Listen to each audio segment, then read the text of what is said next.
तो आज की क्लास रिलेशन पर है, संबंध। और मैं ये रिक्वेस्ट करूँगा कि आप सभी इंग्लिश वर्ड पे ज़्यादा कंसंट्रेट करें, क्योंकि हिंदी के नाम थोड़े से क्लिष्ट होते हैं तुलनात्मक तौर पर। और इसके लिए मैं आज कोई अलग से हिंदी में क्वेश्चंस नहीं लिखने वाला हूँ और ना ही उसको ट्रांसलेट करने वाला हूँ। तो मुझे लगता है कि आप सभी समझ सकते हैं, आप सभी एमएससी डिग्री होल्डर हैं, तो ये अपेक्षा तो की जा सकती है कि आप इतना इंग्लिश समझते हैं कि मैथमेटिक्स की चीज़ें समझकर आप निकल जाए। चलिए शुरू करते हैं। हमारा पहला टॉपिक है Cartesian product of sets. Cartesian product of sets करते हैं इसको, ठीक है, ऑफ सेट्स, समुच्चयों का कार्तीय गुणनफल।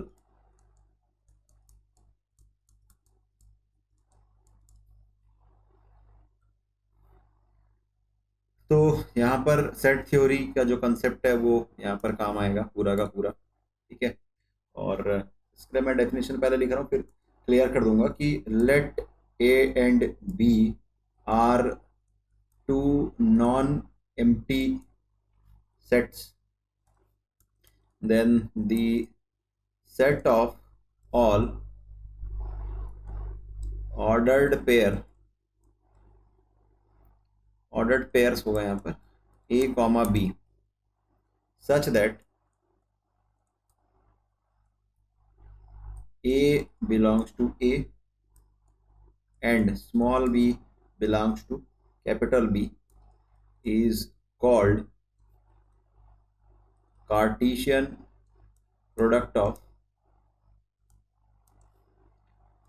set A with set B and is denoted by A cross B। तो यहाँ पर बात करी जा रही है कि A और B जो दो नॉन एम्प्टी सेट होगा, अरिक्त समुच्चय होगा, ठीक है, तब हम उसका जो ऑर्डर्ड पेयर है वो A कॉमा B कुछ इस तरीके से होगा। ऑर्डर्ड पेयर है क्रमिक युग में, इसलिए ऑर्डर्ड पेयर कहा जाता है क्योंकि A की जगह में आप B नहीं लिख सकते और B की जगह में आप A नहीं लिख सकते, है ना। दोनों का जो ऑर्डर है वो फिक्स है, इसीलिए उसको ऑर्डर्ड पेयर बोलते हैं। अदरवाइज उसको सिर्फ पेयर्स भी बोला जा सकता था। अब इसमें ये बोला जा रहा है कि जो पहला एलिमेंट है वो सेट ए से आता है, दूसरा एलिमेंट जो है वो सेट बी से आता है। तो इस तरीके से जो निकल करके सामने आता है वो कार्टेशियन प्रोडक्ट ऑफ सेट है ए विथ दी सेट बी, और इसको डिनोट करते हैं ए क्रॉस बी से, ठीक है। तो इसको ऐसा लिखा जाएगा, अगर मैं इसका डेफिनेशन लिखूं तो A cross B is a collection of all those ordered pair x Y such that, ठीक है, X belongs to A and y belongs to b। ऐसा भी लिख सकते हैं। अगर आप एक्स वाई ना लिखना चाहें, ए बी, हमने यहाँ पर चूंकि ए बी लिखा हुआ है तो चलिए काम करते हैं, इसको ए बी से ही डिनोट करते हैं, तो वो थोड़ा सा आसान हो जाएगा आपके लिए, ठीक है। तो ordered pair A comma B such that A belongs to capital A and small B belongs to capital B, ठीक है। ये ए क्रॉस बी है। अगर आपको बी क्रॉस ए पूछा जाए तो आप क्या लिखेंगे, पहले बी होगा ऑर्डर्ड पेयर में, उसके बाद में ए होगा, such that B belongs to capital B and small A belongs to capital A, ठीक है। और अगर इसमें से ए क्रॉस बी अगर फाई है, ठीक है, ए क्रॉस बी अगर रिक्त समुच्चय एम्प्टी सेट है, इसका मतलब है ये तभी पॉसिबल है if A is equal to phi और B is equal to phi.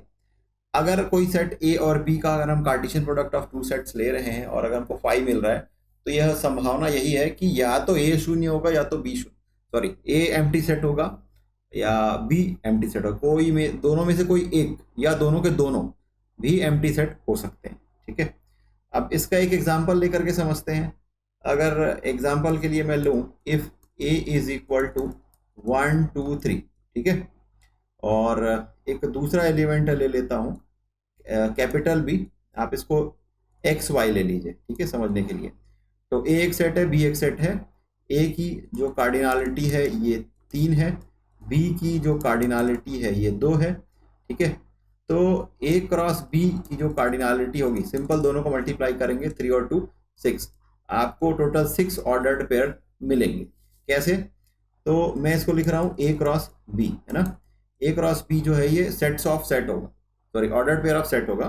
तो पहला एलिमेंट ए से आएगा, दूसरा एलिमेंट बी से आएगा, तो ये हो जाएगा 1x, दूसरा हो जाएगा 2x, तीसरा हो जाएगा 3x। इसी तरीके से क्या होगा, 2x सॉरी y लेंगे हम लोग, है ना। ये x तो हो गया है, अब 1x 2x 3x 1y 2y और 3y, ठीक है। तो ये टोटल मिला करके आपको 6 एलिमेंट यहाँ पर मिल रहे हैं। ये तो हो गया ए क्रॉस बी। अगर ए क्रॉस ए पूछ लिया जाए तो ए क्रॉस ए में क्या होगा, दोनों के दोनों एलिमेंट जो होगा वो सेट ए से आएगा।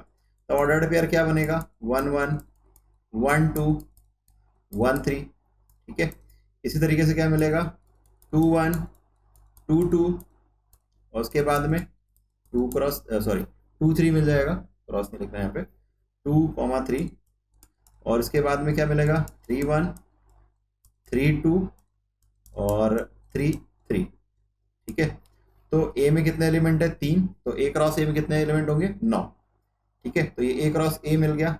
अब एक काम करिए, आप मुझे बी क्रॉस बी लिख करके बताइए, बी क्रॉस बी क्या होगा, बताइए।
बहुत बढ़िया, यही होगा। पहले होगा एक्स एक्स, दूसरा होगा एक्स वाई, अगला होगा वाई एक्स और अगला होगा वाई वाई। तो इस तरीके से इसके ऑर्डर्ड पेयर में टोटल इसके प्रोडक्ट में मतलब बी क्रॉस बी में टोटल मिला करके 4 ऑर्डर्ड पेयर्स हमको मिलेंगे।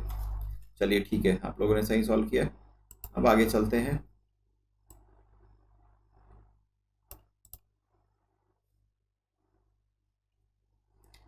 अब हम शुरू करने वाले हैं, एक्चुअल डेफिनेशन है रिलेशन का, ठीक है। रिलेशन हिंदी में कहते हैं संबंध, ठीक है। पहले मैं डेफिनेशन लिख रहा हूँ, उसके बाद मैं आपको चीज़ों को क्लियर कर दूंगा, ठीक है। तो let A and B be 2 sets, then a relation R from set A to set B is a subset of A cross B, subset of A cross B। so इसको लिखते हैं कि R is a relation from A to B implies and implied by R is a subset of A cross B, ठीक है। अब क्या हो रहा है, कैसे हो रहा है, मैं आपको समझा देता हूँ। पहली बात बोला जा रहा है कि A और B 2 सेट है, ऑब्वियस सी बात है, ठीक है। इसके बीच में एक रिलेशन डिफाइन कर रहे हैं जो कि सेट A से सेट B में है। ये क्या होता है, ये सबसेट है A क्रॉस B का, ठीक है। Subset of A cross B का मतलब क्या है, उप समुच्चय है A क्रॉस B का। और ये relation R is a relation from A to B अगर ऐसा है तो implies and implied by R is a subset of A cross B। या उल्टा समझिए कि अगर R जो है वो सबसेट है A क्रॉस B का, तब उसको हमको मिलेगा कि R is a relation from A to B, या अगर R is a relation from A to B है तो इसका मतलब ये है कि हमको रिजल्ट मिलेगा कि R is a subset of A cross B. ठीक है, अब इसके लिए हम एक एग्जांपल लेकर के समझ सकते हैं कि रिलेशन क्या हो रहा है, कैसे हो रहा है। मैं एक सेट लिख रहा हूँ, ये है 1 2 3, ठीक है, और बी एक रिलेशन लिख रहा हूँ 2 3 4, ठीक है। अब इसके लिए हम ना ए क्रॉस बी लिख लेते हैं, तो टोटल मिला करके 3 3 9 9 हमको ऑर्डर पेयर मिलेगा। पहला मिलेगा 1 2, दूसरा मिलेगा 1 3, तीसरा मिलेगा 1 4, ठीक है। इसके बाद में क्या मिलेगा 2 2 2 2 3, और आपको मिल जाएगा 2 4। इसके बाद क्या मिलेगा 3 2 3 3, और आपको मिल जाएगा 3 4। ये 1 2 3 4 5 6 7 8 9 टोटल मिला करके 9 रिलेशन है, सॉरी 9 ऑर्डर्ड पेयर है। अब इसमें से ना कोई भी 1 2 3 4 जितने भी आप एलिमेंट उठाना चाहें उठा सकते हैं। फॉर एग्जाम्पल मैं इसमें से कुछ ऑर्डर्ड पेयर पिक कर रहा हूं, जैसे कि ये 2 2 है और ये 3 3 है, ठीक है। तो late R1 is equal to 2 2 और 3 3, ये मैंने ले लिया, ठीक है। अब मैं ये बोल रहा हूं कि ये रिलेशन है सेट ए से सेट बी में रिलेशन है। तो ये कैसे रिलेशन है, अब बताइए इनके बीच में क्या क्या रिलेशन स्टेब्लिश हो रहा है एक्चुअली में। ये सेट ए है आपका, ये सेट बी है, तो इसको हम इस तरीके से भी लिख सकते हैं कि R1 is a relation from set A to B such that it is a x comma y such that x is equal to y and both x and y are coming from set a and set b। ठीक है, अभी हम बात ही कर रहे हैं कि कौन से सेट से b में है, सेट a से लेकर के सेट b में है। तो ये मेरा सेट a मैंने यहाँ पर लिख दिया, मेरा सेट b मैंने यहाँ पर लिख दिया। तो इस पेज में मैं जितने रिलेशन लिखने वाला हूँ, रिलेशन वो a और a से b में ही रिलेशन है, ठीक है।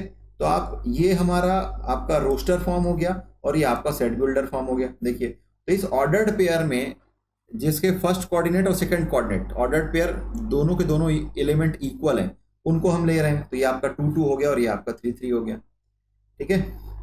तो ये एक रिलेशन है from set A to set B. चलिए एक रिलेशन लिख करके बताइए जिसमें हो सकता है एक एलिमेंट आए, हो सकता है सारे एलिमेंट आए। चलिए कोशिश करिए कि रिलेशन लिखने का प्रयास कीजिए।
चलिए तो मैं एक रिलेशन लिख रहा हूं, R2 is a relation from set A to set B, which is a collection of ordered pair xy such that x plus y is equal to 5।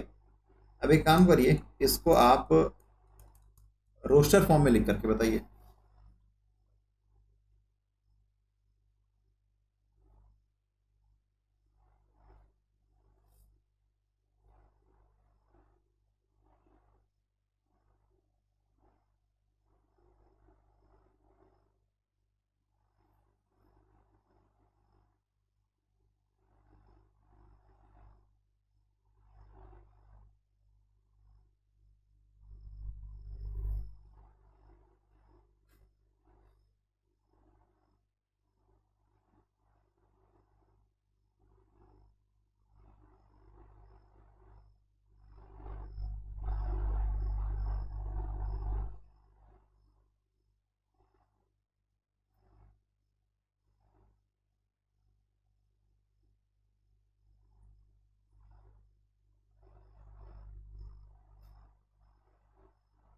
ठीक है, ये भी हम लिख सकते हैं।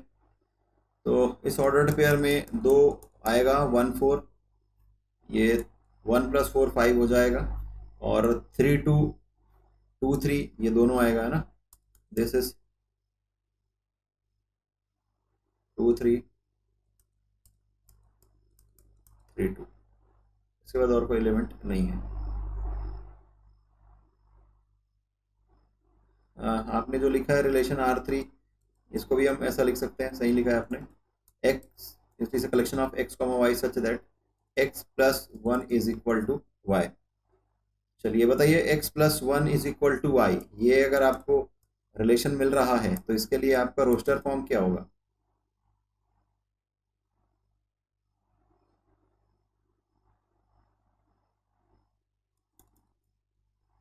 1 2, इसके बाद में 2 3, 2 में एक ऐड करेंगे तो 3 मिल जाएगा, 3 में एक ऐड करेंगे तो मिल जाएगा 4। ठीक है, और कुछ आ रहा है क्या, बताइए।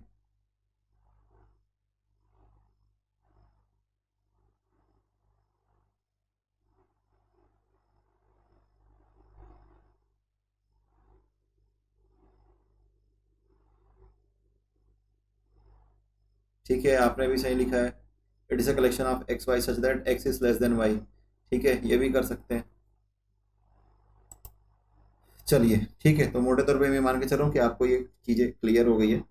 तो अब कुछ इंपॉर्टेंट फैक्ट की बात करते हैं कि ए अगर एक नॉन एम्प्टी सेट है और बी भी एक नॉन एम्प्टी सेट है, ठीक है, and if A be ordered pair है, अगर ये आर में आर का एक एलिमेंट है, ठीक है, तो हम इसको लिखते हैं A is R related to B, ऐसा पढ़ते हैं। A is R related to B, या फिर इसको ऐसा भी पढ़ा जाता है कि A is related to B by the relation are.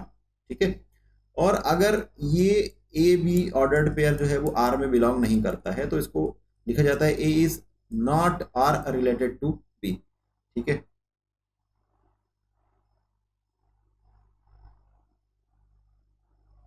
तो ये दो चीज़ें हो गई। अब बात कर लेते हैं कि टोटल कितने रिलेशन पॉसिबल है ना। तो अगर मैं ये मान करके चल रहा हूँ कि एक सेट ए है, इसकी कार्डिनालिटी जो है ये m है, और एक सेट बी है जिसकी कार्डिनालिटी n है। ठीक है, तो इसके a क्रॉस b में कितने एलिमेंट होंगे, या सॉरी a क्रॉस b में तो m इंटू n हो जाएगा। रिलेशन की बात करते हैं ना, तो टोटल नंबर ऑफ रिलेशंस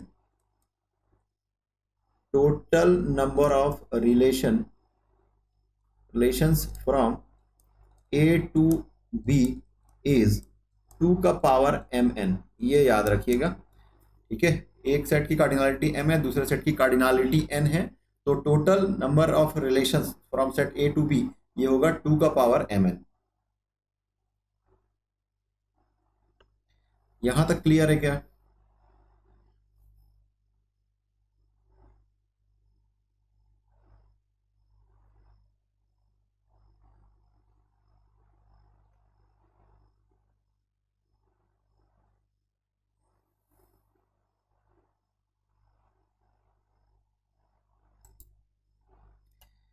अच्छा, एक चीज और अगर मैं यहाँ पर डिफाइन कर दूं, ये जो 5 वाला क्वेश्चन है R2, ये वाले क्वेश्चन में x + y = 5, और अगर मैं लिख देता हूं कि x belongs to a and y belongs to b specifically, वैसे तो रिलेशन ऑन अ सेट भी हो सकता है बट आगे देखेंगे।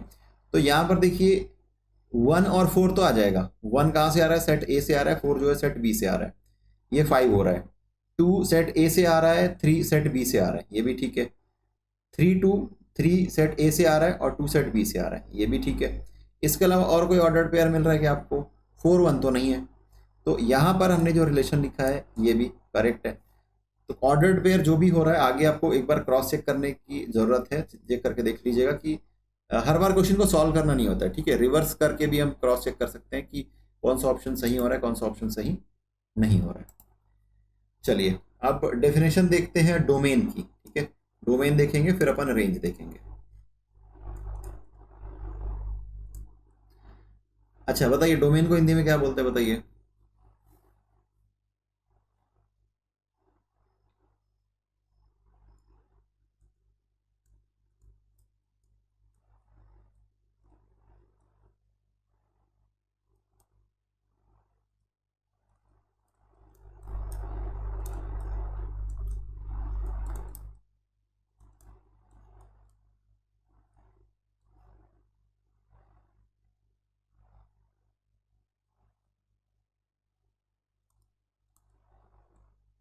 प्रांत, ठीक है, ये भी सही है, प्रांत।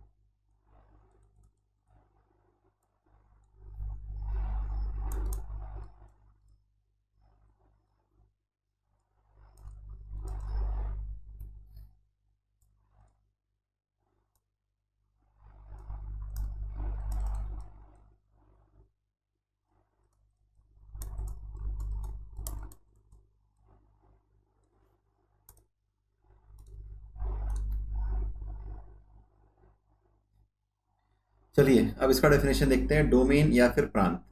Let R be a relation from set A to set B. तो हम बात कर रहे हैं कि ए एक रिलेशन हमने डिफाइन कर लिया सेट ए से बी में। Then the set of all first component और the coordinates of the ordered pair belongs to R. ठीक है, तो क्या हो रहा है कि हमने जो आर कैलकुलेट किया है, अगर पिछले वाले केस में यहाँ से मैं कोई एक रिलेशन को कॉपी कर लेता हूँ। ठीक है, ये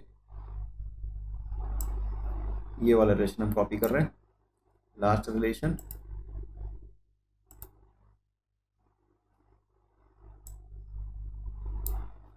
और ज़रूरी है उसका लिखना कि ए और बी कहाँ से आ रहा है ना, ए और बी की सप्लाई भी आपको लिखना पड़ेगा, अदरवाइज वो डिफाइन कैसे होगा कि क्या हो रहा है, कैसे हो रहा है।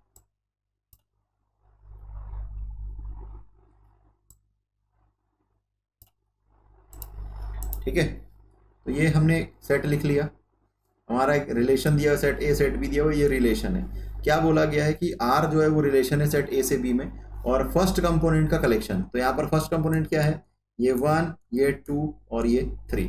तो अगर वो डोमेन की बात करी जाए, इस पर्टिकुलर डोमेन की बात की जाए, तो डोमेन R3 जो होगा ये होगा 1 2 3। ये क्लियर है क्या?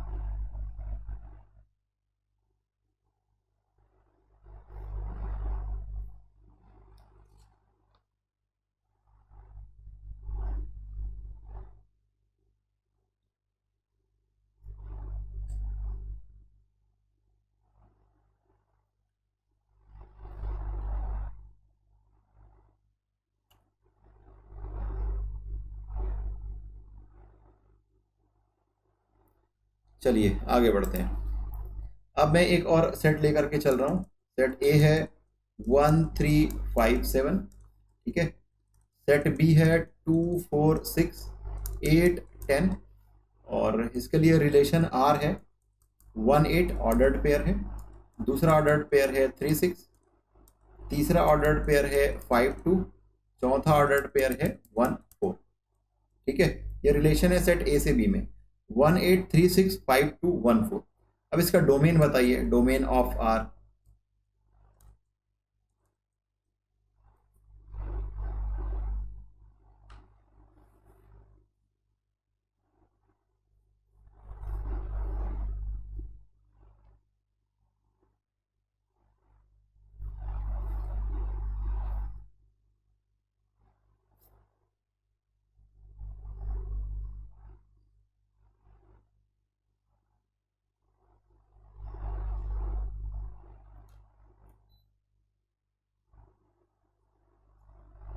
ठीक है, आपने सही लिखा है, इसको ब्रैकेट के अंदर में लिखना है 1 3 5। देखिए सर्पाकार कोष्टक का उपयोग करना है यहाँ पर। ठीक है, 1 3 5, ये वाला ब्रैकेट का उपयोग नहीं करना, ये गलत है। तो यहाँ पर ध्यान देने वाली बात क्या है कि जो रिलेशन डिफाइंड है ना, रिलेशन के जो एलिमेंट्स हैं उसके फर्स्ट कोऑर्डिनेट का कलेक्शन होगा। वो बिल्कुल भी डिपेंड नहीं करेगा कि हमारे पास ए में तो 4 एलिमेंट है 1 3 5 7 ना, ऐसा नहीं है। रिलेशन रिलेशन इंपॉर्टेंट है, रिलेशन से हमको फर्स्ट कोऑर्डिनेट का कलेक्ट करना है। ठीक है, चलो अब बात करते हैं रेंज की। ठीक है, अब बताइए रेंज को हिंदी में क्या बोलते हैं?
चलिए यहाँ पर भी डेफिनेशन देखते हैं, रेंज या फिर परिसर। तो let R be a relation from set A to B. Again दो सेट है, ए और बी, दोनों दोनों नॉन एम्प्टी सेट है। ए से बी में एक रिलेशन हम डिफाइन कर रहे हैं, तो जो set of all second component है ना, जो हमको रिलेशन मिल रहा है उसके सेकंड एलिमेंट्स का कलेक्शन ले लेंगे और उसका एक सेट बना लेंगे, तो जो सेट निकल करके सामने आएगा वो उसका रेंज होगा। तो इसको लिखा जा रहा है कि range of R is a collection of all those B such that A B belongs to R. तो अगेन यहाँ पर दो सेट ले लेते हैं, ठीक है। Again set A is equal to 1 3 5 7 और एक सेट बी ले लेते हैं 2 4 6 8 और 10, ठीक है। और इसके लिए हम एक रिलेशन डिफाइन करते हैं, आर इज इक्वल टू 1 8 3 6 5 2 और एक और बना लेते हैं हम 1 4, ठीक है। 1 8 3 6 5 2 1 4 ये एक रिलेशन है from set A to set B. तो इस सेट का इस रिलेशन का रेंज बताइए, रेंज ऑफ आर क्या होगा।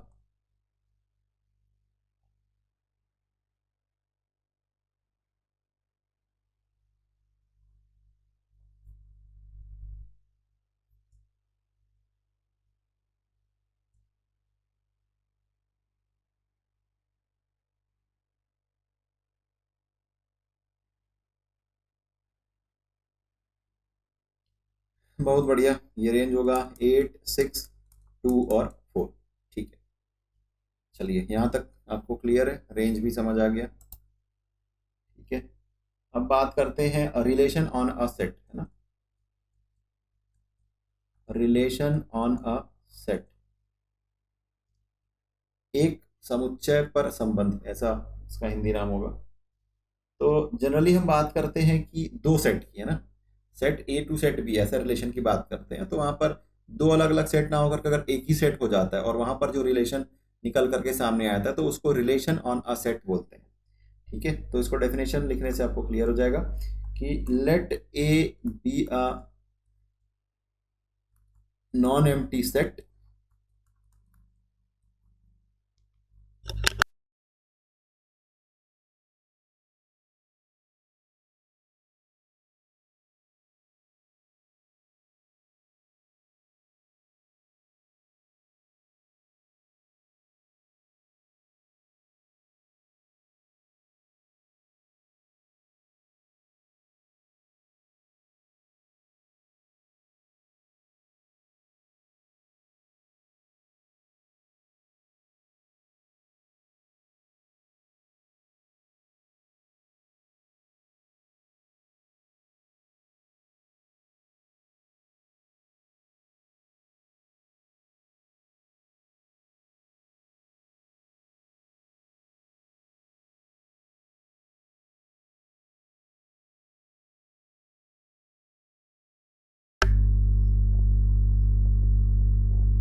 relation on a set, let A be a non-empty set, then a relation from A to itself, that is a subset of A cross A, is called a relation on a set,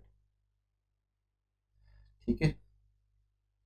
अब बात करते हैं inverse relation की, inverse of a relation,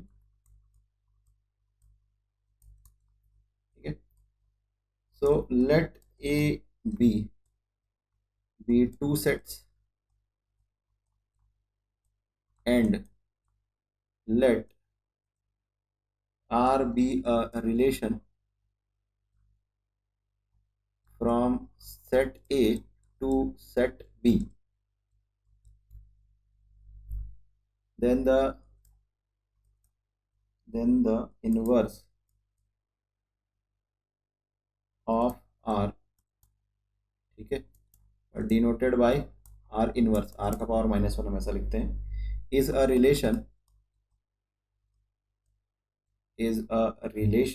from set B to set A, ठीक है, and is defined by, तो ordered pair हम लोग कैसे डिफाइन करते थे, आर जो होता था वो ordered pair A B such that A belongs to A and B belongs to B, ऐसा करते थे। तो यहाँ पर हम उसको रिवर्स कर देंगे, R inverse is a collection of all ordered pair B A such that, ठीक है, A B belongs to R, ठीक है।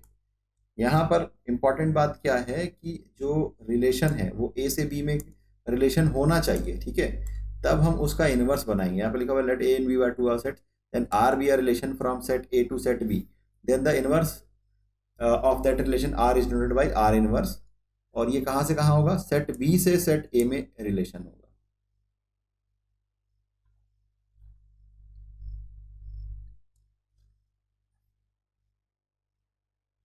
तो यहाँ से हम एक कंक्लूजन लेकर के आ सकते हैं कि अगर ऑर्डर्ड पेयर ए बी अगर ये आर में बिलोंग करता है तो इम्प्लाइज एंड इम्प्लाइड बाई हो जाएगा B A belongs to R inverse, या उल्टा भी है कि अगर A B belongs to R है तो B A belongs to R inverse मिलेगा, या B A belongs to R inverse है तो A B belongs to R मिलेगा।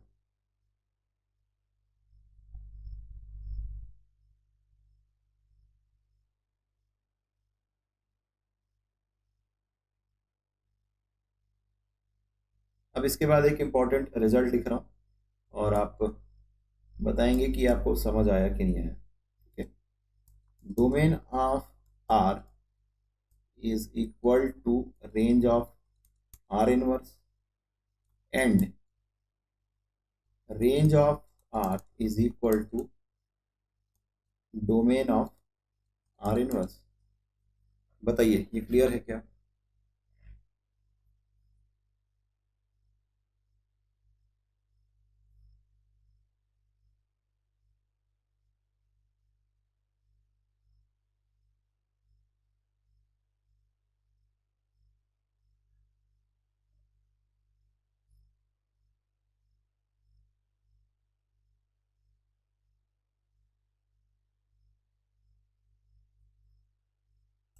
चलिए अब इसका एक एग्जांपल लेकर के चलते हैं। एक नॉर्मल रिलेशन डिफाइन करेंगे, उसके बाद उसका इनवर्स रिलेशन लिख लेंगे, ठीक है।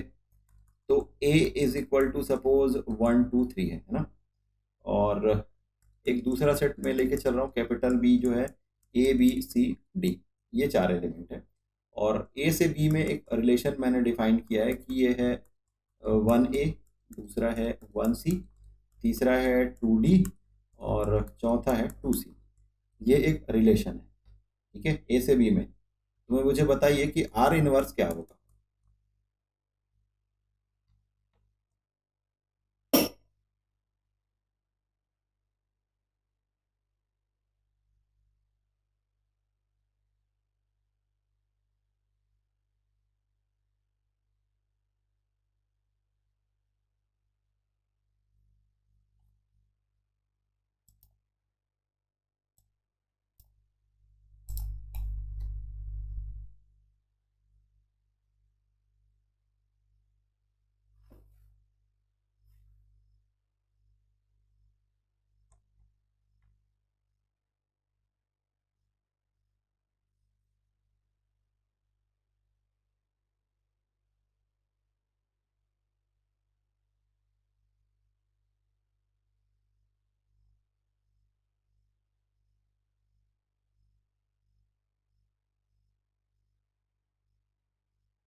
आर इनवर्स क्या होगा लिख करके बताइए।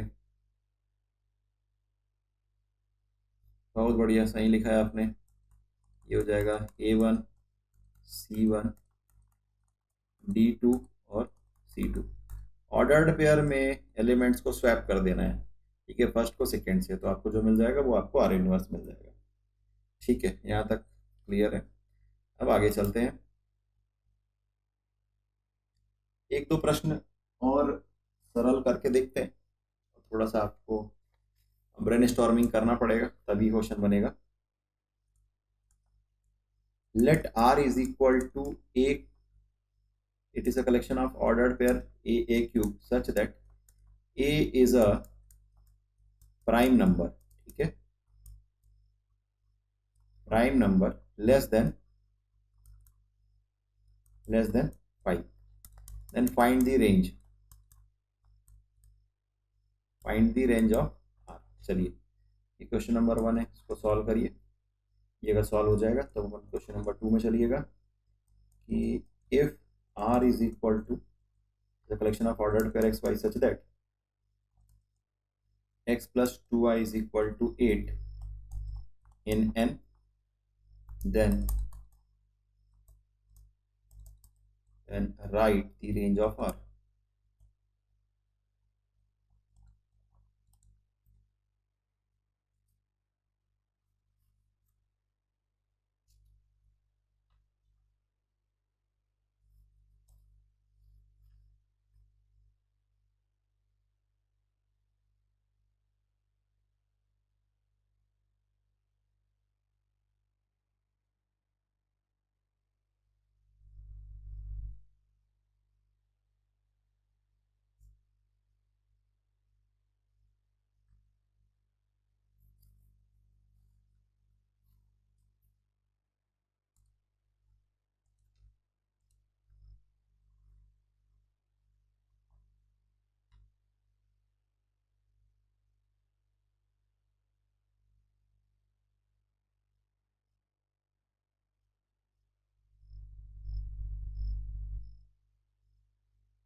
रेंज 2 3 नहीं होगा। सबसे पहले आप रिलेशन के लिए एलिमेंट रोस्टर फॉर्म में लिख करके देखिए।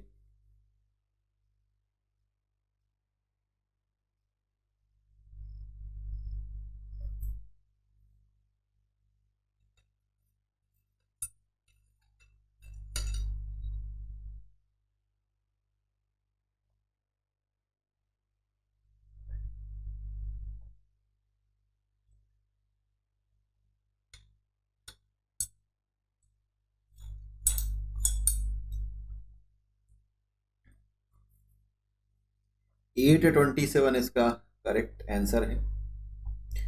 ठीक है, चलो, ये डेफिनेशन तो क्लियर है कि आर एक रिलेशन है। ठीक है, ए क्यूब इसका ऑर्डर्ड पेयर है और ए एक प्राइम नंबर है लेस देन 5। ठीक है, तो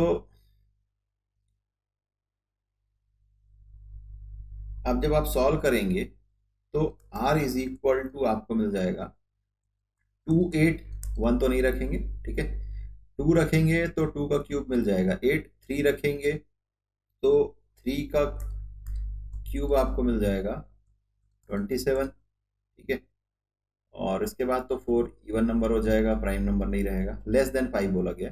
तो ये आपको रिलेशन मिल रहा है ना।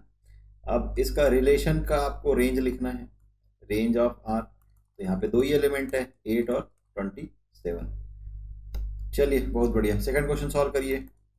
If R is a collection of ordered pair x Y such that x plus 2y is equal to 8 in n, set of natural number है ना।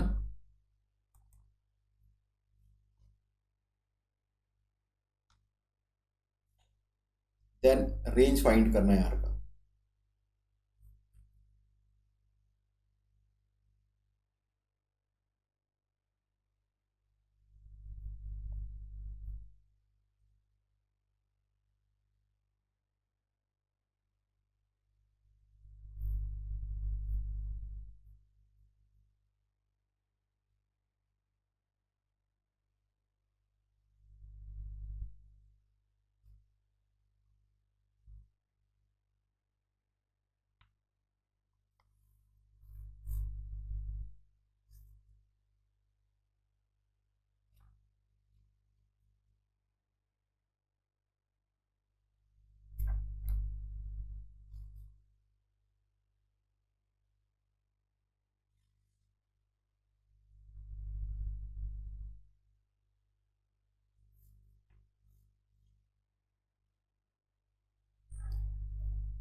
ठीक है, आंसर लिखा है आपने। इसका जो रेंज होगा ये 1 2 3 होगा।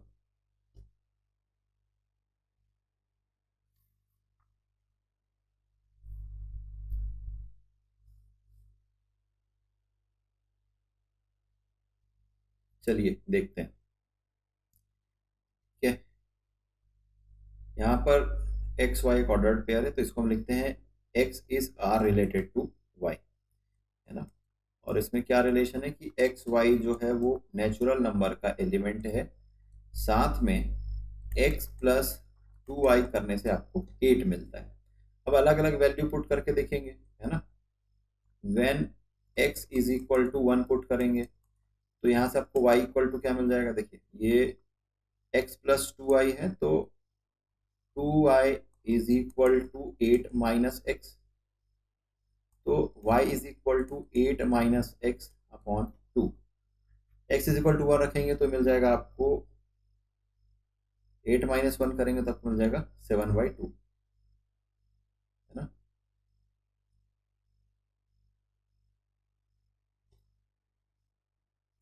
तो ये जो है वो नेचुरल नंबर का एलिमेंट नहीं है। x is equal to 2 put करके देखिए, तो 8 माइनस 2 करेंगे तो मिल जाएगा 6, 6 को सॉल्व करेंगे तो मिल जाएगा 3। ठीक है, ये नेचुरल नंबर है। और x is equal to 3 put करके देखिए, तो 8 माइनस 3 5 मिल जाएगा, 5/2, तो y इज इक्वल टू 5/2। ये एलिमेंट नहीं है नेचुरल नंबर का, ठीक है। x इज इक्वल टू आप 4 पुट करके देखिए, तो 8 माइनस 4 करेंगे तो मिल जाएगा 4, 4/4 करेंगे तो आपको मिल जाएगा 2। तो ये जो है ये नेचुरल नंबर है, ठीक है। इसके बाद में 5 6 के लिए सॉल्व करके देख लेते हैं। 5 6 7,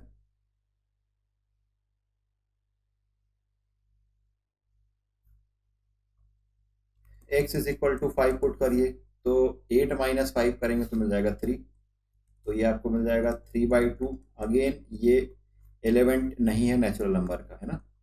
x is equal to 6 put करके देखिए, तो 8 माइनस 6 करेंगे तो 2, 2 माइनस 2 1 मिल जाएगा, ठीक है। ये n का एलिमेंट है। अब x is equal to 7 put करके देखिए, तो 8 माइनस 7 1/2, तो ये मिल जाएगा 1/2। अगेन ये भी एलिमेंट नहीं है। और x is equal to 8 put करके देखिए, तो 8 माइनस 8 0, तो y इज इक्वल टू 0 मिल जाएगा। ये भी नेचुरल नंबर का एलिमेंट नहीं है। 1 2 3 ऐसा स्टार्ट होता है, ठीक है। तो हमको क्या निकालना है, रेंज निकालना है। तो इसके लिए पहले हम r लिख के देख लेते हैं। तो r आपको ऑर्डर्ड पेयर क्या मिल गया है, एक तो ये मिला है ना 2 3,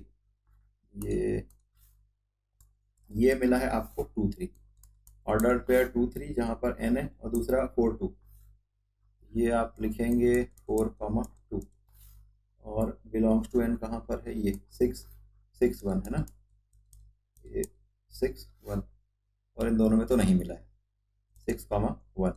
अब क्या पूछा गया है, रेंज, तो 3 2 1, तो range of r that is equal to 1 2 3 या 3 2 1, जैसा आप लिखना चाहें लिख सकते हैं। ये क्लियर है क्या।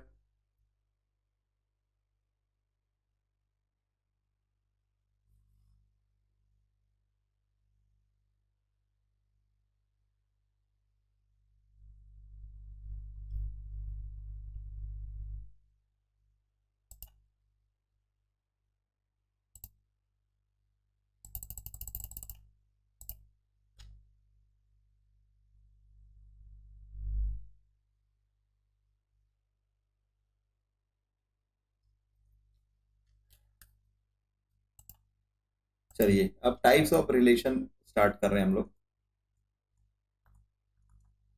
टाइप्स ऑफ रिलेशन, संबंध के प्रकार।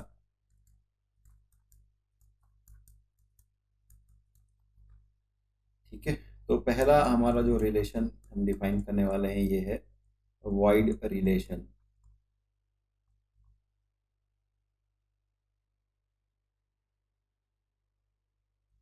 अब वॉइड रिलेशन का हिंदी नाम क्या होगा, रिक्त संबंध, रिक्त संबंध। ठीक है, तो पहले मैं इसका डेफिनेशन लिखता हूँ, डेफिनेशन लिखने के बाद आपको चीज़ें को मैं क्लियर कर दूंगा कि ये क्या है, कैसे आ रहा है। ठीक है, तो let A B a set, ठीक है, एक सेट है A, then phi is a subset of A cross A, and so it is a relation on A, this relation is called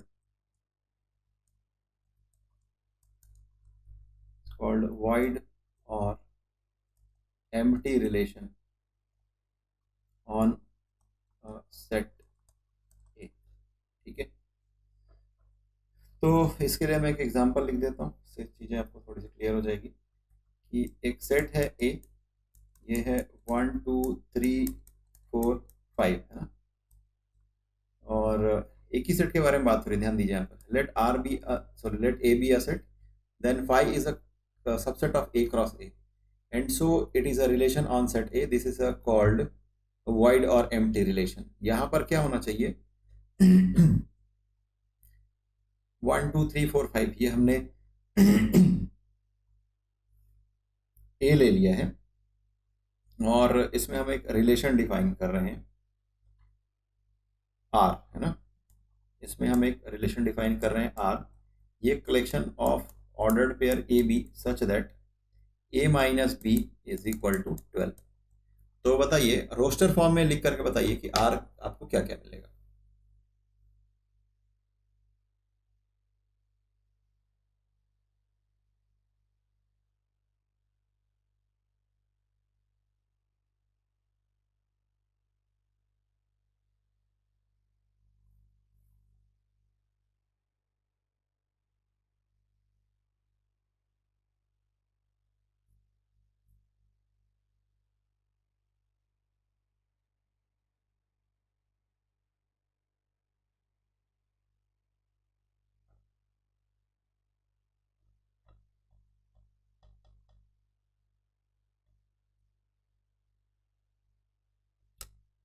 ये एक सेट है ए और इसमें एक रिलेशन आर, ये कलेक्शन है ordered pair A B such that A minus B is equal to 12। तो बताइए इसमें कौन कौन से एलिमेंट आएंगे।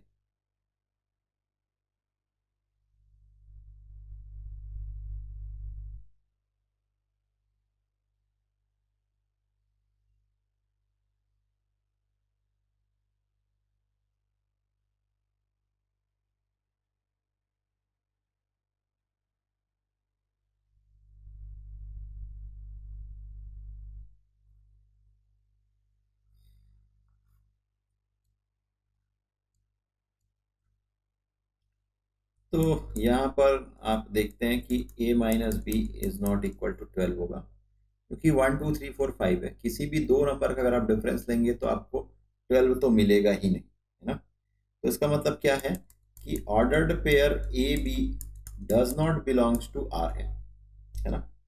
अब ए बी दोनों बिलोंग नहीं कर रहा है तो उसका कोई भी एलिमेंट नहीं है, तो इससे क्या मिलता है कि R is a empty set, R is a empty set. और एम्प्टी सेट मिल गया, इसका मतलब है क्या कि R is a void relation. चलिए एक एग्जांपल मुझे वाइड रिलेशन का लिख करके बताइए, जहां पे आप खुद ही डिफाइन करेंगे कि सेट ए क्या है और उसका रिलेशन जो कि वाइड है वो क्या है, डिफाइन करिए।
ठीक है, ए इज अ 1 2 3 और R is a collection of A B such that A plus B is equal to 9। ठीक है, ये भी एक एग्जांपल है इसका।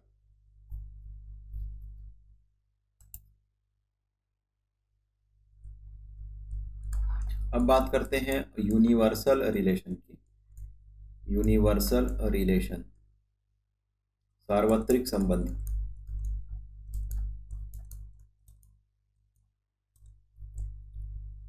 A is a set of even number A plus B odd number। okay। चलिए, तो अगेन इसके लिए मैं एक डेफिनेशन लिख रहा हूँ और उसके बाद मैं चीज़ों को आपको क्लियर कर दूंगा, है ना। तो let A B a set, then A cross A is a subset of A cross A, obvious सी बात है। And so it is a relation on A। This is called universal relation। This is called universal relation on set A।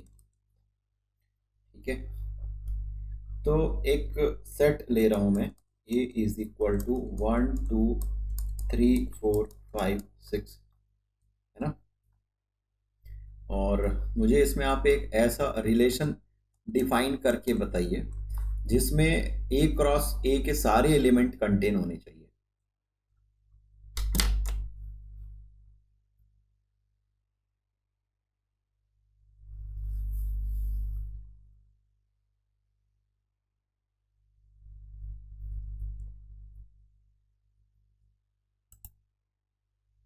आपने जो example लिखा है वो भी correct है कि एक इवन नंबर का सेट है और ए प्लस बी आपको ऑड नंबर मिल रहा है। ठीक है,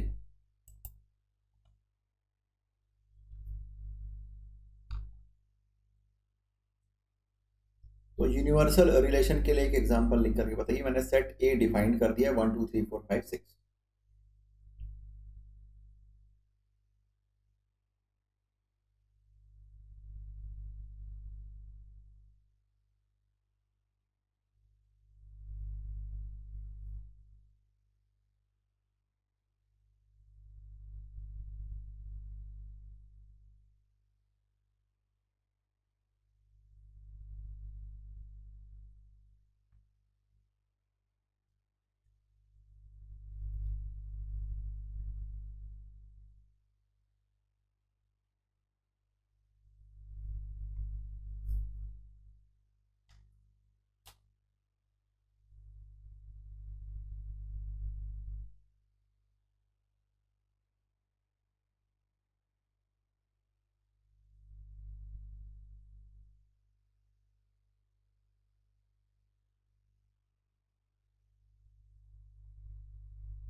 चलिए देखते हैं।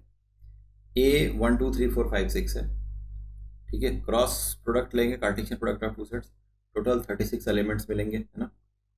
ए क्रॉस ए में कितने एलिमेंट मिलेंगे आपको? 36 एलिमेंट मिलेंगे। इसमें एक रिलेशन नहीं लिख पाए आप लोग, आश्चर्य। तो सिंपल सी बात है, आप इसको ordered pair A B such that ऐसा ले लीजिए, है ना। A is greater than 0, B is greater than 0। Obvious सी बात है कि हर एक एलिमेंट जो है वो यहाँ पर सारे के सारे एलिमेंट आने चाहिए।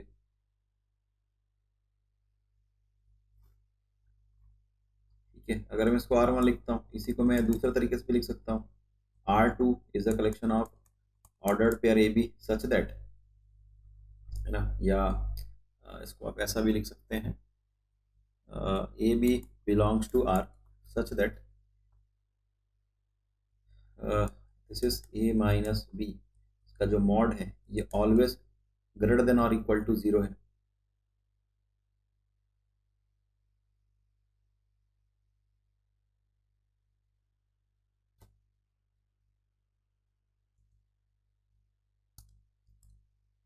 ठीक है, चलिए इसमें दो इंपॉर्टेंट चीज निकल करके, रिजल्ट निकल करके सामने आ रहा है। रिलेशन ऑन अ सेट हम डिफाइन करें, और हमने देखा कि एक वाइड रिलेशन था और एक यूनिवर्सल रिलेशन था। तो यूनिवर्सल रिलेशन में ए क्रॉस ए जो होता है वो सबसेट होता है ए क्रॉस ए का। तो ये यूनिवर्सल सेट होता है वो किसी सेट के रिस्पेक्ट में सबसे बड़ा रिलेशन होता है, और वहीं पर जो वाइड रिलेशन होता है वो सबसे स्मॉलेस्ट होता है। ठीक है, तो इसी को हमने लिखा है कि the wide relation and the universal relation on a set A R respectively smallest and the largest relation on a set ए। यहाँ तक क्लियर है क्या? कोई डाउट हो तो पूछ लीजिए।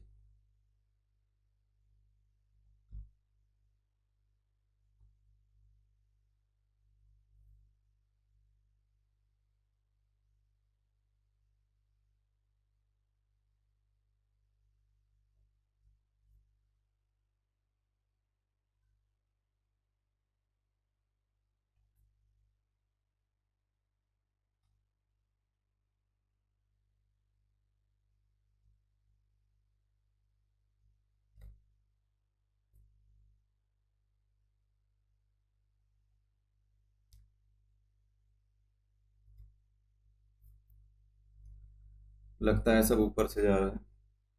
चलिए ठीक है, यूनिवर्सल रिलेशन हो गया। इसके बाद में हम अगला रिलेशन देखते हैं, आइडेंटिटी रिलेशन। आइडेंटिटी रिलेशन, तो आइडेंटिटी रिलेशन का हिंदी नाम बताइए क्या आएगा? ठीक है, बाकी मैं आगे इसको डिफाइन कर देता हूँ।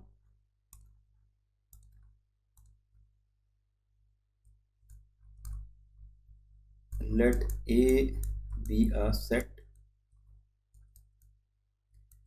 देन द रिलेशन, इसको आई ए लिखते हैं, आइडेंटिटी ऑफ ए। ठीक है, it is a collection of ordered pair A A such that A belongs to capital A on a set capital A is called identity relation on A। ठीक है, या फिर अगर आप इसको दूसरे वर्ड्स में लिखना चाहें तो आप लिख सकते हैं कि a relation IA, identity A on A is called the identity relation, the identity relation। ठीक है, if every element of A is related to itself, related to itself only, ये पॉइंट तत्समक संबंध। ओके,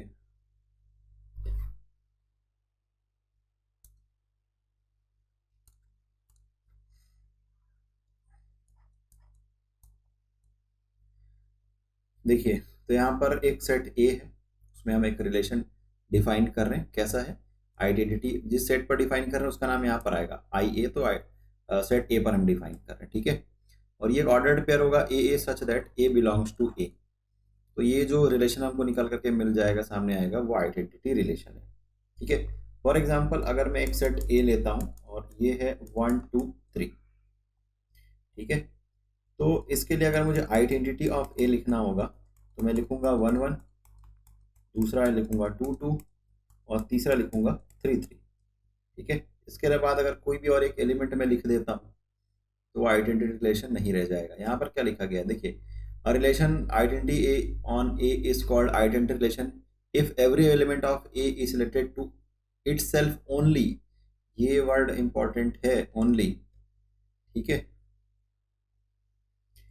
देखिए अगर मैं यहाँ पर दो और रिलेशन लिख करके बता देता हूँ आपको, R1 है ना, ये हो गया आपका 1 1, ये हो गया 2 2। तो ये जो R1 है ये आइडेंटिटी रिलेशन नहीं है। ठीक है। क्यों नहीं है? क्योंकि यहाँ पर 3 3 जो है ये does not belongs to R1 है। अगर 3 3 होता तो ऐसा हो सकता था। दूसरा, अगर मैं ऑर्डर्ड पेयर ले लेता हूँ 1 1 2 2 और 3 3, इसके अलावा ना कोई एक और ऑर्डर्ड पेयर ले लो, चलो मैंने ले लिया 1 3, तो ये भी आइडेंटिटी रिलेशन नहीं है। क्यों नहीं है? क्योंकि इसमें एक एक्स्ट्रा एलिमेंट आ गया भाई 1 3, जो कि R2 में बिलोंग कर रहा है, सॉरी R2 में बिलोंग कर रहा है, ये R2 में बिलोंग कर रहा है। तो ये अगर बिलोंग नहीं करता तो ये R2 भी आइडेंटिटी रिलेशन हो जाता। समझ आ रहा है क्या? बताइए।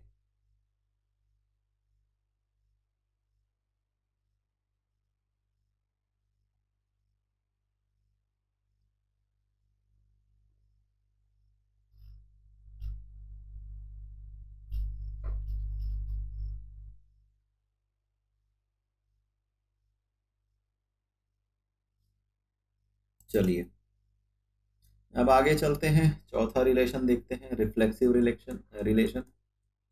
Reflexive relation. ठीक है। अब इसका भी एक बार हिंदी नाम बता दीजिए। तो relation R on a set A is said to be reflexive if every element of A is related to itself। स्वतुल्य संबंध।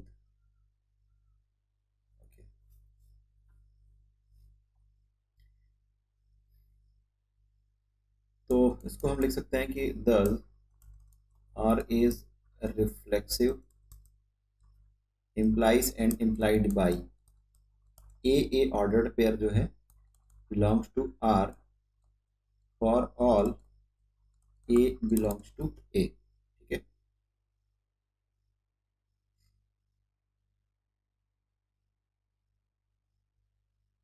अब यहां से एक कंक्लूजन और हम निकाल सकते हैं कि a relation R on a set A is not reflexive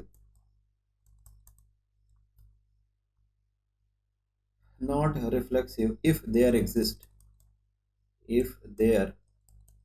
exists an element A belongs to capital A such that A ordered pair does not belongs to R। इसको ठीक से मैं लिख देता हूँ। चलिए इसके लिए मैं एक एग्जांपल आपको लिख करके बताता हूँ। पहले डेफिनेशन पढ़ लेते हैं, उसके बाद उसको समझ आएंगे क्या हो रहा है। Relation R on a set is said to be reflexive. एक संबंध है, रिलेशन है जो कि सेट A में हम डिफाइन कर रहे हैं। If every element of A is related to itself. इसके पहले में क्या था? इटसेल्फ ओनली था। आइडेंटिटी रिलेशन में इटसेल्फ ओनली था, रिफ्लेक्सिव रिलेशन में वो ओनली को हटा दिया गया है। यहाँ पर बात की जा रही है कि भाई अगर जो भी एलिमेंट यहाँ पर एग्जिस्ट करता है तो वो ए बिलोंग्स टू आर होना चाहिए, और जितने भी ए हैं, ठीक है, स्मॉल ए है कैपिटल ए का, उन सब के लिए हमको ए बिलोंग्स टू आर ऐसा मिलना चाहिए, ठीक है। और अगर कोई एक ऐसा एलिमेंट हमको मिल गया है जिसके लिए A does not belongs to R है, तो वो रिलेशन जो है वो रिफ्लेक्सिव रिलेशन नहीं रह जाएगा, ठीक है। चलो इसके लिए मैं एक एग्जांपल लिख रहा हूँ। सेट ए मैं ले लेता हूँ सपोज 1 2 3, ठीक है। और इसके लिए इस पर मैं एक रिलेशन डिफाइन कर रहा हूँ जो कि है 1 1 2 2, ठीक है, 3 3। हम ले लेता हूँ कुछ और एलिमेंट्स हम ले लेते हैं 1 3 एंड देन 2 1, ठीक है। अब देखिए कि ये जो है ये रिफ्लेक्सिव रिलेशन है। क्यों है? 1 है, यहाँ पर आपको 1 1 मिल गया, 2 है आपको 2 2 मिल गया, 3 है आपको 3 3 मिल गया, ठीक है। 3 एलिमेंट है, तीनों के लिए आपको ए बिलोंग्स टू आर मिल गया, तो इसका मतलब ये रिफ्लेक्सिव रिलेशन है। अब एक एग्जांपल लिखते हैं R1, ठीक है। तो R1 इज इक्वल टू, मैं यहाँ पर मैं ऑर्डर पे लिख रहा हूँ 1 1, ठीक है, 3 3, उसके बाद लिख लेते हैं 2 1, उसके बाद लिख लेते हैं 3 2, ठीक है। तो ये रिफ्लेक्सिव रिलेशन नहीं है। क्यों नहीं है बताइए?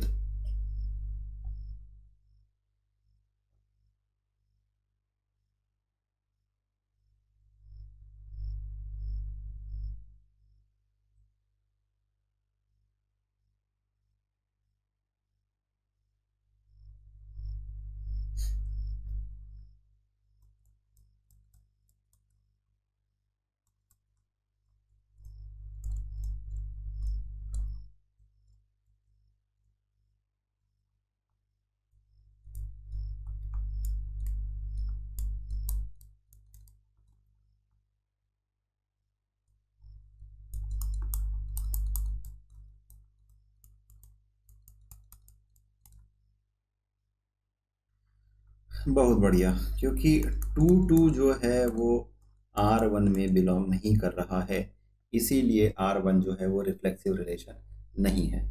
तो मुझे ऐसा लग रहा है कि आप समझ पा रहे हैं कि आइडेंटिटी रिलेशन और रिफ्लेक्सिव रिलेशन में क्या वायर लाइन डिफरेंस है।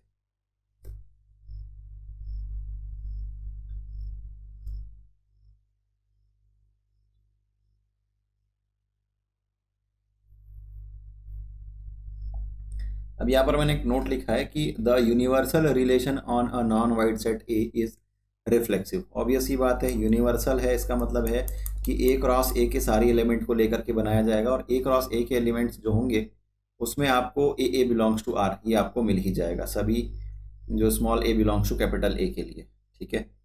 तो ये है कि universal relation on a set non void set A is a reflexive.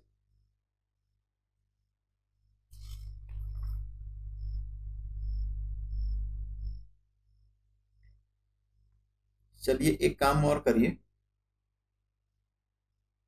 ठीक है, अपन पहले आगे बढ़ जाते हैं, फिर टाइम वैसे कम है, टॉपिक को भी कंप्लीट करना है। पांचवा रिलेशन हम देखने वाले हैं सिमेट्रिक रिलेशन। सिमेट्रिक रिलेशन इसको कहते हैं सममित संबंध, ठीक है। अगेन इसके लिए भी मैं पहले डेफिनेशन लिखता हूँ, उसके बाद अपन इसको देख लेंगे। Relation R on a set A is said to be a symmetric relation if and only if AB belongs to R, implies and implied by, sorry implied by नहीं होगा, sorry implies होगा only, ठीक है, if and only if नहीं होगा यहाँ पर, BA belongs to R for all AB belongs to A। तो यहाँ से हम ये कंक्लूजन निकाल सकते हैं कि अगर A is R related to B है, तो इसका मतलब है कि B is R related to A होगा for all AB belongs to capital A।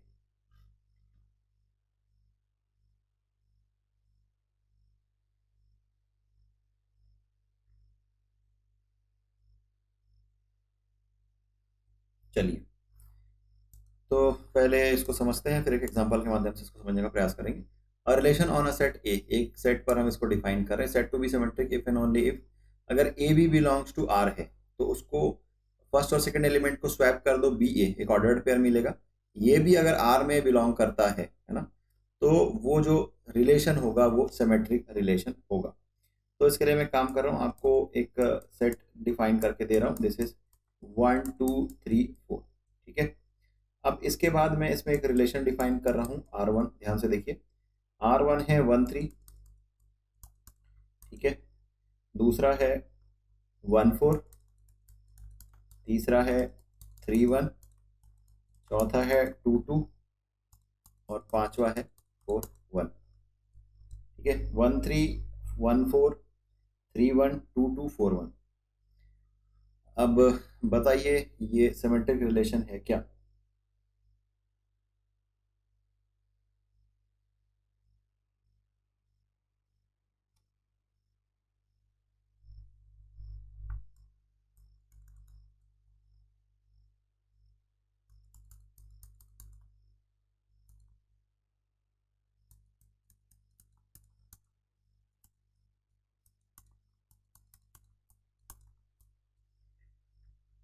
और बताइए कि R2 रिलेशन सिमेट्रिक रिलेशन है क्या?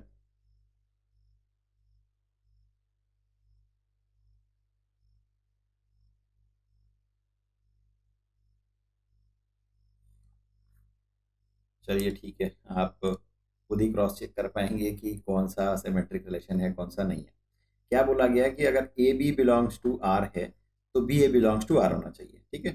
तो 1 3 है तो इसका उल्टा ऑर्डर्ड पेयर को चेक करेंगे तो ये मिल गया आपको 3 1, बहुत बढ़िया। ये है 1 4 है तो 1 4 का 4 1 हो जाएगा, ये भी ठीक है। 2 2 है तो इसका उल्टा करेंगे तो 2 2 ही मिलेगा। तो ये R1 जो ये सिमेट्रिक रिलेशन है।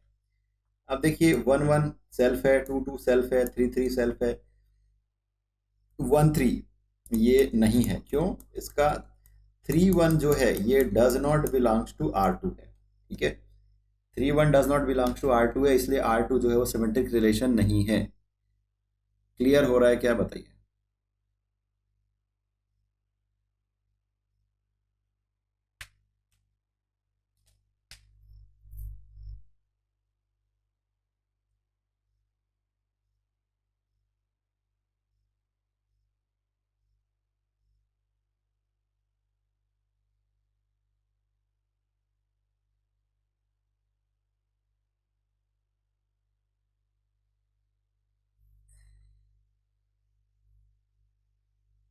किसी को कोई डाउट है तो बताइए, फिर से मैं दूसरे तरीके से समझाने का प्रयास करूंगा।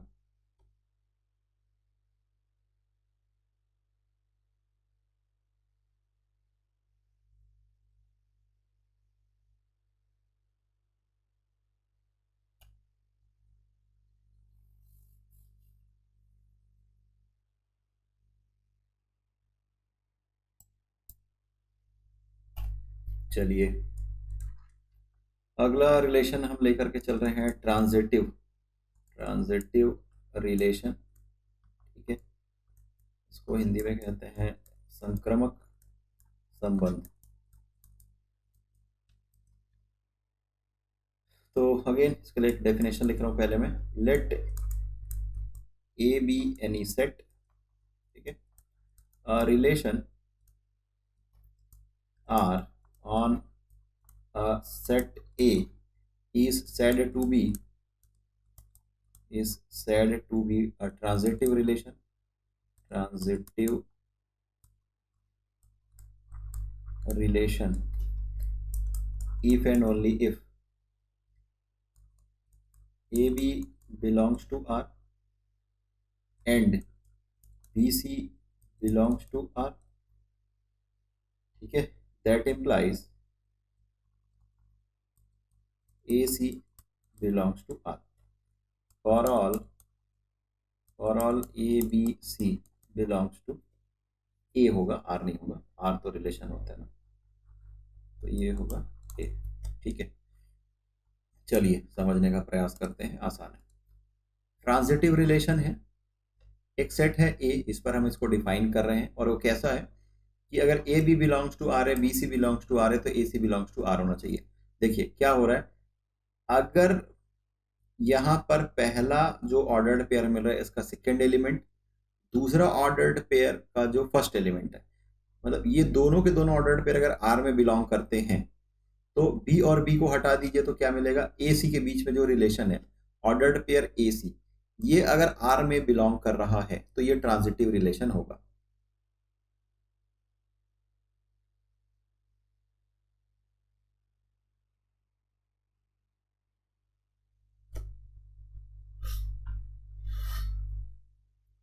ठीक है, आपने जो सेट थ्योरी में क्वेश्चन या डाउट लिखा है उसके बारे में डिस्कशन करेंगे, लास्ट में डिस्कशन कर लेंगे, ठीक है। चलिए यहाँ पर देखिए, एक सेट है ए, उस पर हम डिफाइन कर रहे हैं ऑर्डर्ड पेयर ए बी, दूसरा डिफाइन कर रहे हैं बी, सॉरी बी सी एक ऑर्डर्ड पेयर है। अगर ऐसा हो रहा है तो ए सी भी अगर आर में इंक्लूड होता है तो हम उसको कहेंगे कि एक ट्रांजिटिव रिलेशन है।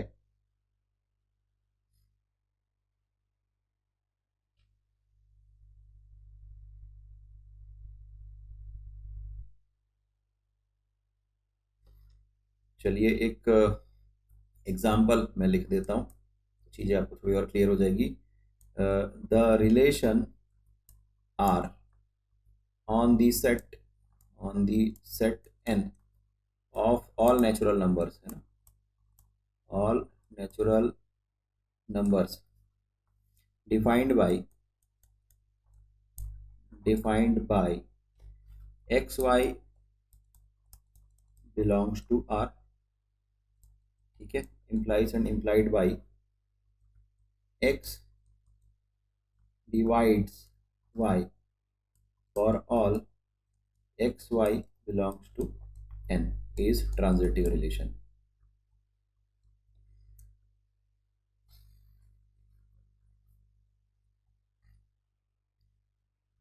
तो देखिए एक रिलेशन हम डिफाइन कर रहे हैं सेट ऑफ नेचुरल नंबर पे, और वो कैसा है कि x y belongs to R है। उसका मतलब ये कि एक्स वाई, एक्स जो है वो डिवाइड करता है y, x divides y, y को डिवाइड कर रहा है एक्स, तो वो जो रिलेशन निकल करके सामने आएगा वो एक ट्रांजिटिव रिलेशन होगा।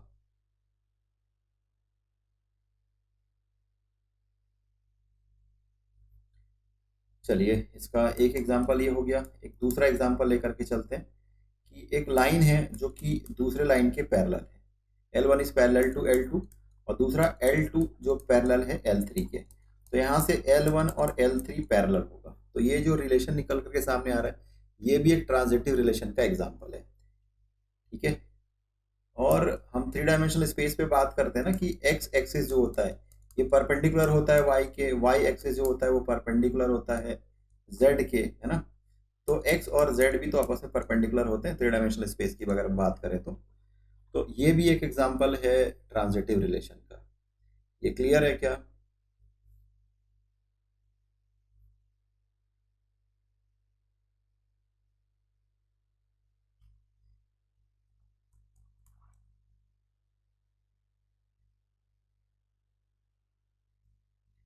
चलिए एक और एग्जांपल ले रहा हूँ, सेट ऑफ नेचुरल नंबर में मैं एक और एग्जांपल आपको डिफाइन करके बता रहा हूँ कि सेट ऑफ नेचुरल नंबर है और उसमें हम एक रिलेशन आर डिफाइन कर रहे हैं कि x is R related to y, है ना। और ये कुछ इस प्रकार है कि x is less than y, तो ये भी एक ट्रांजिटिव रिलेशन है। कैसे ट्रांजिटिव रिलेशन है इसको देखिए, एक्स वाई एक ऑर्डर्ड पेयर है ना, ये आर में बिलोंग कर रहा है, या इसको ऐसा नहीं करते, इसको दूसरे तरीके से कर देते हैं तो क्लियर हो जाएगा आपको। X is less than Y है, Y is less than Z है, तो ऑब्वियस ही बात है ना कि x is less than Z होगा, ठीक है। तो इसका मतलब क्या, X is R related to Y is R related to Z, then हमको क्या इंप्लाई कर रहा है कि x is R related to Z. ये क्लियर है क्या, बताइए।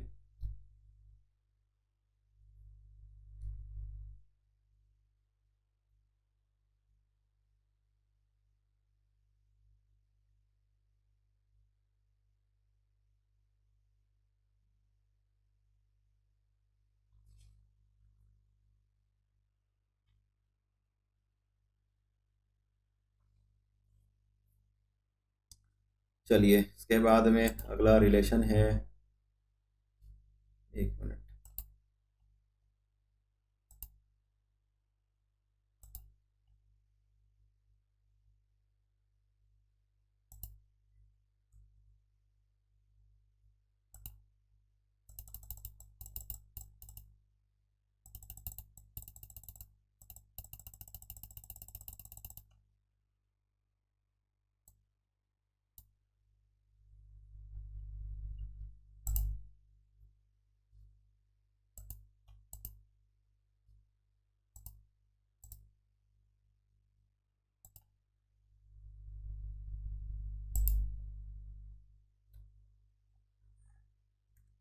यहाँ पर हम सातवां रिलेशन डिफाइन कर रहे हैं, anti symmetric relation. Anti symmetric को शायद असममित संबंध ऐसा कहा जाता है। ठीक है, तो पहले डेफिनेशन लिख लेता हूँ, उसके बाद आपको समझा दूंगा। तो let A be any set, ठीक है, a relation R on a set A is said to be an anti-symmetric relation if and only if AB belongs to R,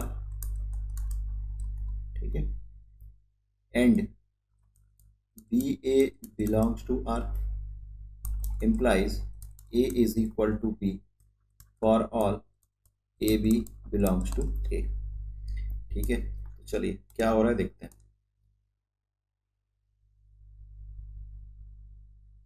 अच्छा, प्रति सममित कहा जाता है, ठीक है, प्रति सममित संबंध।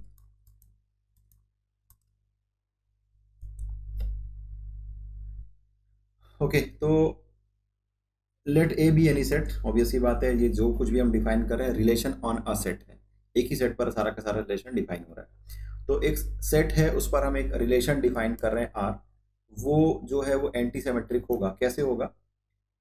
ए बी बिलोंग्स टू आर है, B A belongs to R है, और ये अगर इंप्लाई करता है कि ए बी दोनों इक्वल हैं, है ना, तभी जो होगा ये एक एंटी सिमेट्रिक रिलेशन होगा। ठीक है, A B belongs to R है, B A belongs to R है, तो ए और बी इक्वल होने चाहिए। तो यहां पर एक चीज निकल करके सामने आती है, तो एक रिजल्ट है कि if A B belongs to R है, ठीक है, and B A does not belongs to R है, then also R is an anti symmetric relation.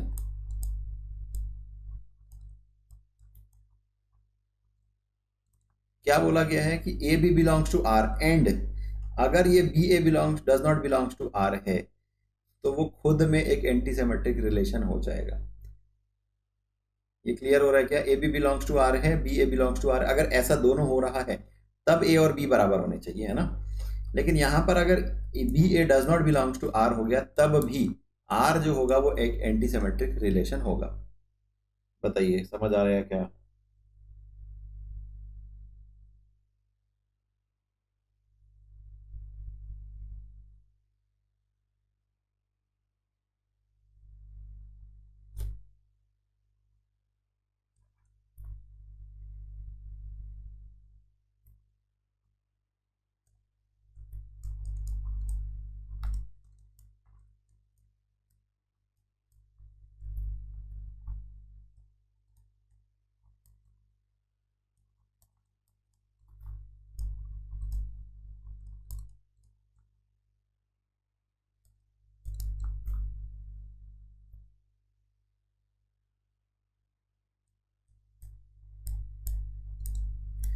तो एक आइडेंटिटी रिलेशन ले लीजिए किसी सेट पर, तो वो एक एंटी सिमेट्रिक रिलेशन होगा।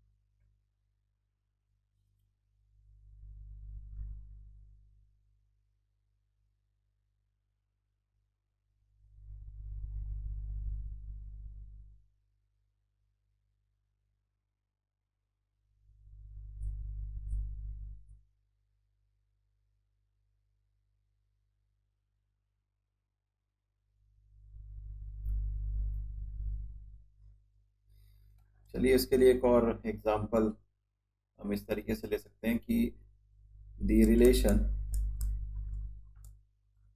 लेस देन और इक्वल टू, ये सिंबल है, on the set R, set of real numbers है, of real numbers is anti symmetric, anti symmetric because, क्यों हो रहा है देखिए, अगर a इज लेस देन और इक्वल टू b है, ठीक है, and b is less than और इक्वल टू a है, तो ऑब्वियस सी बात है कि a और b दोनों इक्वल होगा for all A B belongs to R. ठीक है, ये कंडीशन तभी पॉसिबल है जब A B belongs to, A is less than और इक्वल टू बी और बी इज लेस देन और इक्वल टू ए है, तो A is equal to B होगा।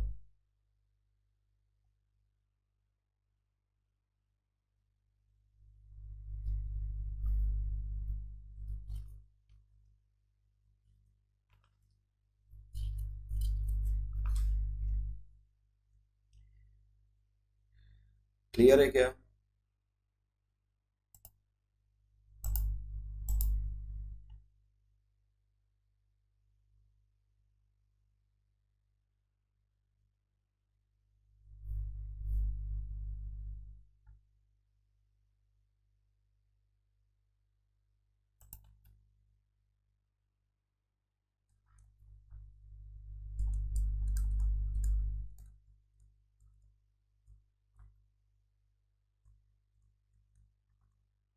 और आज के सेशन का ये लास्ट टॉपिक है, इक्विवेलेंस रिलेशन, शायद हिंदी में तुल्यता संबंध कहते हैं, अगर मैं गलत हूं तो बताइए कि क्या कहते हैं।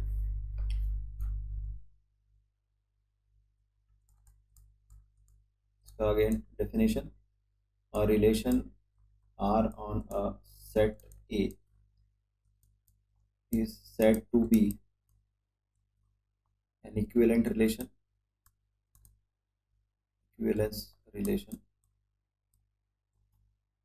on A if and only if,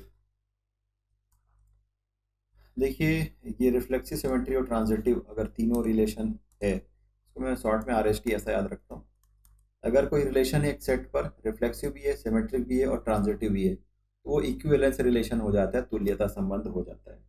तो वही हम इसको 3 लाइन में लिखेंगे कि इट इज रिफ्लेक्सिव, ठीक है, रिफ्लेक्सिव, दूसरा है it is transitive, sorry this is it is symmetric, और इट इज ट्रांजिटिव, ट्रांजिटिव, ठीक है। अगर ये तीनों कंडीशन को होल्ड कर रहा है तो जो गिवन रिलेशन है वो एक इक्विवेलेंस रिलेशन होगा।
चलिए, तो आज की क्लास हम यहीं पर समाप्त करेंगे, लेकिन इसके पहले आपको होमवर्क, इक्विवेलेंस रिलेशन का एग्जाम्पल आपको फाइंड आउट करना है। दूसरा, इससे रिलेटेड क्वेश्चंस आपको अभी मैं शेयर कर रहा हूँ, उसको आपको सॉल्व करना है, कोई डाउट होगा आप पूछ सकते हैं। और इसके पहले कि आज हमने जो कुछ भी पढ़ा है उसमें कोई डाउट है तो वो बताइए। सेट थ्योरी से रिलेटेड आपने जो क्वेश्चन पूछा था वो आप ग्रुप में पोस्ट कीजिएगा, उसको हम वहीं पर सॉल्व कर लेंगे।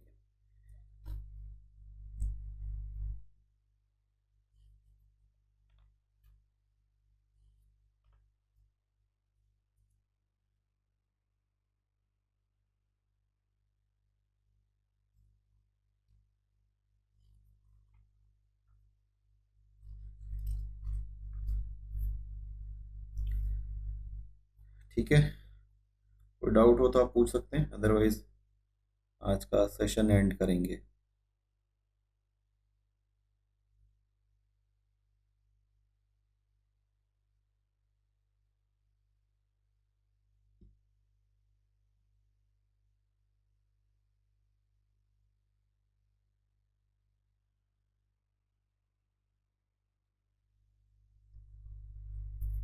चलिए ठीक है, धन्यवाद, अगली क्लास में मिलेंगे।